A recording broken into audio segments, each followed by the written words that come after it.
welcome to another episode of Pirates of the ... Yeah, I'm still doing that. I know that's annoying. I'll finish that sentence in the near future. Today's chapter, we're going to talk about a really pirate. This guy, Charles Vane. He was born, I don't know, in the late 1680s, and in the 16s, this English pirate was doing some damage all the way through the 1720s. This guy, I mean, he's badass. Charles Vane. This guy came over, and first time we saw him was in probably around 1714 to 1716 in the Bahama area, Nassau. You're going to love this guy. So this podcast is where I talk about these great golden age pirates, and these ones are characters in my book that I'm writing, and I'm excited to kind of tell you about them and give you a little bit of their history and get you excited about, you know, some new adventures that these characters are going to go on. So yeah, Charles Vane. Let's get into him. So Charles Vane. So he had a reputation for cruelty, especially to the captured vessels, the people that were on it. He would often beat, torture, sometimes kill those captured sailors, captains, whoever happened to be on the vessel, so that they would surrender their valuables to him. He was not known for being a good guy. He was kind of like, you know, I kind of picture him as some badass biker guy from current day, where, you know, running drugs, you know, violence, he's a, you know, like a big, you know, mustached guy that just doesn't take any shit. He would even beat his own crew if they disobeyed him, or he just had the inkling that somebody wasn't doing what he wanted them to do. So coming from England, he came over around 1716, and he started working on the ship from Henry Jennings, another famous pirate. This was somewhere around Nassau in the Bahamas area. Henry Jennings, he's a similar type of man, a little bit higher station than Charles Vane. I believe that Jennings used him quite a bit to be the heavy within his organization. And so they actually were pretty successful early on. There was a Spanish treasure fleet that in about 1715 was hit by a hurricane off the coast of Florida, and it just dumped all kinds of Spanish gold and silver not far from the shore. And the Spanish sailors that survived, they, you know, salvaged what they could from the wreck. But when that was learned about, all the pirates around the area just kind of swooped in and attempted to get the easy pickings from the kind of like low-hanging fruit. You know, the treasure was just underneath the water there, sitting on the bottom, and they could make a dive for it without having to fire off a cannon, without having to shoot anyone, without having to board a vessel. Just park your ship, dive down. And when Jennings had heard of that, he definitely was excited and made a beeline for that. And at that time, they were saying that Vane was not on board, so the dates may be a little, you know, there's not great records kept at that point in time, but 1715, 1716 is when they all kind of hooked up and went off to pick the bones of this Spanish galleon. And supposedly the ship that Jennings had captained with Vane on board, made off with like 87,000 pounds of gold and silver, which is phenomenal. And look, they, that was a good gig for some pirates. There was a lot of shipwrecks. They didn't have a good way of knowing when these storms and hurricanes were going to hit. There was no weather reports for them to work off of. So a lot of ships, ran aground or got beaten against rocks or just went down because of those high winds that those hurricanes would just wreak havoc upon them. Charles Vane, he was an interesting character because he also had this reputation as a skilled navigator and combat technician, and he was a really good captain of these ships, albeit cruel, but good at what he was doing. And when the pardon that we talked about on the last podcast, when King George the First, finally had enough of the pirates, about 1718, and he had Wood Rogers, the pirate hunter, the famous pirate hunter, bring over the pardon that the king had documented to the pirates. A lot of them, including Jennings, were quick to sign the pardon and keep all of their loot and go on their merry way. And some of them even became pirate hunters themselves, being that they had a good idea of how their fellow brethren had operated, right? Well, Vane, on the other hand, now he would not sign that pardon. He steadfastly refused, and he gathered around like-minded pirates to him. And when that pardon was being rejected by him, he got his pirates on a small sloop called the Lark, and they sailed around more up towards into Florida, South Carolina, and some reports all the way up into New York, harassing ships and still resuming their piracy. And there is a note that he and Blackbeard from our last episode had run into each other around this time, since Blackbeard was also not going to take this pardon seriously anyway.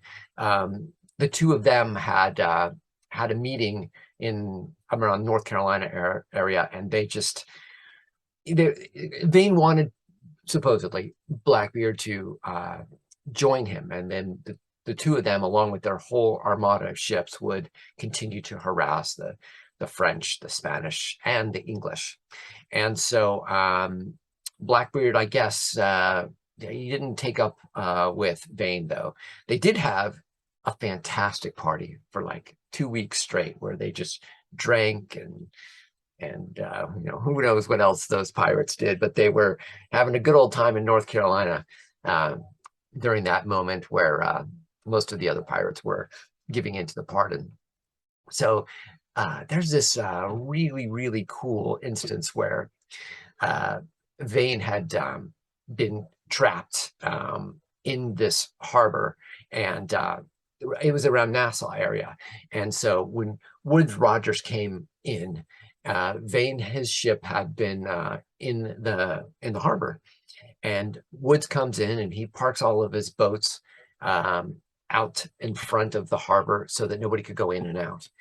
Well, Vane, saying that he was not going to do this pardon, he was not going to give up piracy, him and his crew had to make a bold escape out of the harbor. And those ships of Woodes Rogers were these, they were large ships with heavy guns. And here was Vane with just a couple ships, and his largest one, he decided that what he would do is, in the middle of the night, he lights his ship on fire and sails it, pointing it directly at this blockade that Woodes Rogers had formed.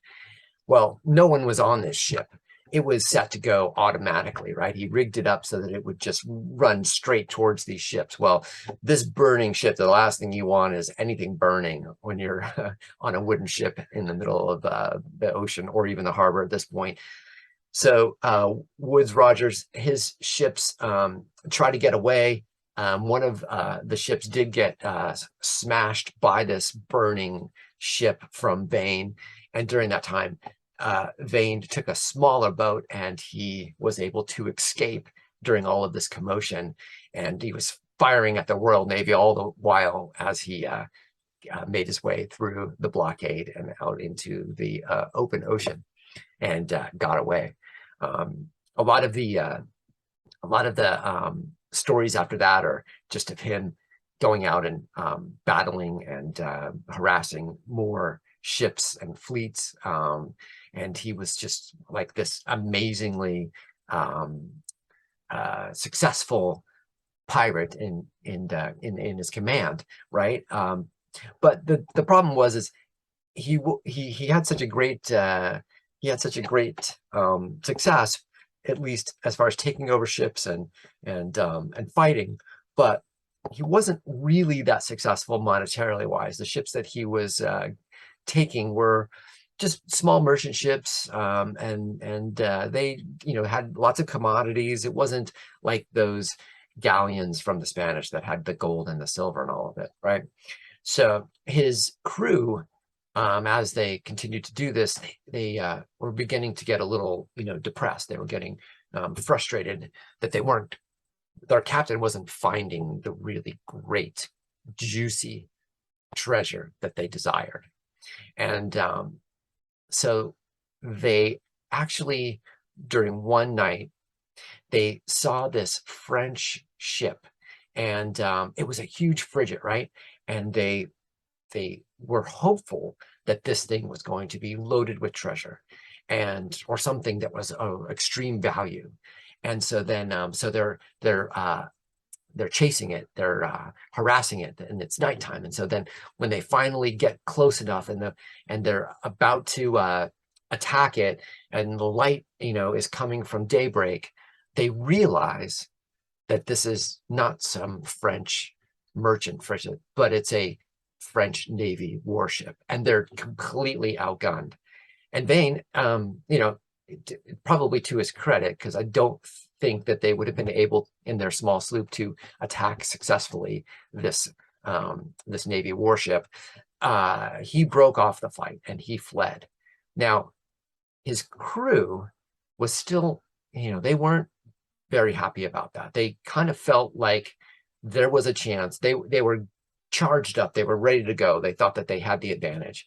And one of their crew members led the way in that, I don't want to say it's a mutiny, but they were so upset with him that they basically wanted to depose of him as captain.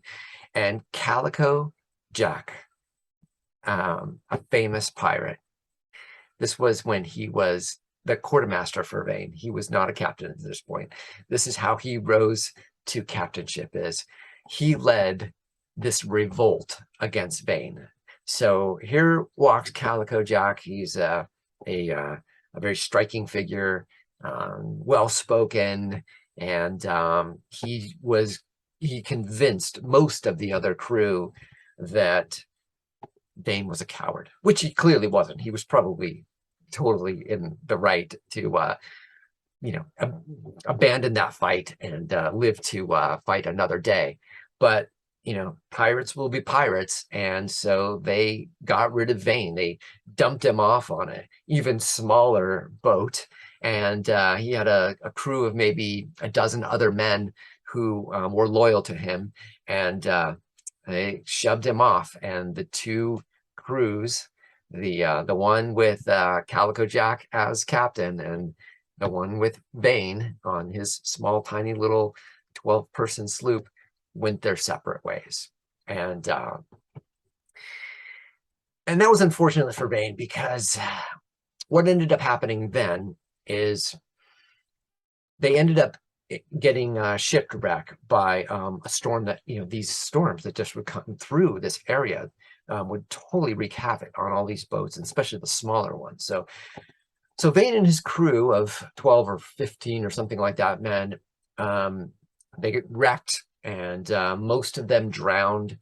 and they ended up on a small little island, and over near somewhere over by Cuba, right? It was an uninhabited island. And so Charles and just one other pirate managed to survive this. They survived off of like just eating turtle and fish for weeks. And then eventually a ship went by and they were able to flag it down. And the crew of the ship, the captain and some people came over to the island to pick up the stranded pirates. But unfortunately for Vane, the pirate was a man named Holford. And Holford knew Vane, knew him, knew his reputation, knew he was a pirate, and they left him there. They said, you're not coming on. We don't trust you. We're out of here. And so they left those two men to die. But not long after that, another vessel showed up, and they didn't know Vane, and they rescued him. And they took him on to travel back towards, I can't remember if it was going to, if they were going to Cuba or Jamaica. But as they were traveling, lo and behold, they came up upon Captain Holford's ship that had just left them there a few days ago. And Holford told the captain of this other ship that had picked them up who Vane was, and Vane was then taken into custody and captured. Now Vane's history after this is not a good one in reality, but we're not going to talk about that because that's not what happens in my book. Charles Vane goes on to survive and live and have more adventures. So we won't talk about the reality of what happened on those fateful weeks after being picked up and captured in 1718. We will let that go, and we will move on and talk about a new pirate next week, another pirate. And I'm hoping you are all enjoying this. I love all of these characters that we get to talk about and learn their history from the golden age of piracy. If you want to reach out, you can email me at darkgravitystudios@gmail.com. If you're enjoying the podcast, please subscribe. I'm trying to release them every week or 2 weeks, somewhere around in there. And I'm trying to keep up with the writing as I'm nearing towards the end of this book. So I really want to pay a lot of attention to that rather than do the podcast on a completely regular schedule. But anyway, you've been watching and maybe listening to the Pirates of the ... I'm Bryan Cantrell, and I hope you guys all end up living the life of a pirate.